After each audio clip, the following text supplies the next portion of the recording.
Fis-Siġġiewi d-Dipartiment ta' Xogħlijiet Pubbliċi beda proġett ta' bini ta' bankini ġodda f'numru ta' toroq u żoni.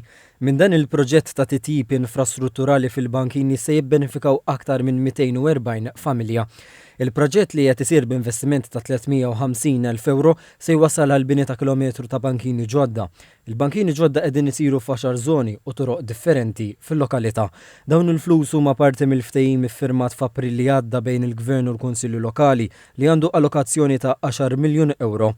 Il-perit tad Dipartiment ta' Xogħlijiet Pubbliċi Kert Sapjano spjega li b'dawn ix-xogħlijiet se tkompli tittaffa il-problema tal-arar.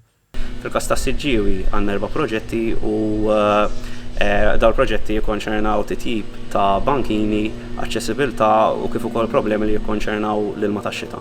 Fi żjara fil-Lant tax-Xogħol, is-Segretarju Parlamentari għax-Xogħlijiet Pubbliċi Omar Farrugia qal li dan il-proġett hu eżempju ieħor ta' kif il-Gvern qed itejjeb il-kwalità tal-ħajja tar-residenti fosthom tal-persuni b'diżabilità. Spjega li b'dan il-proġett is-Siġġiewin se jkollhom infrastruttura ta' kwalità li tħares is-saħħa u s-sigurtà tagħhom. Is-Sindku tas-Siġġiewi Julian Borg għaraf l-importanza ta' dan il-proġett li fost oħrajn qal se jtejjeb l-aċċessibilità.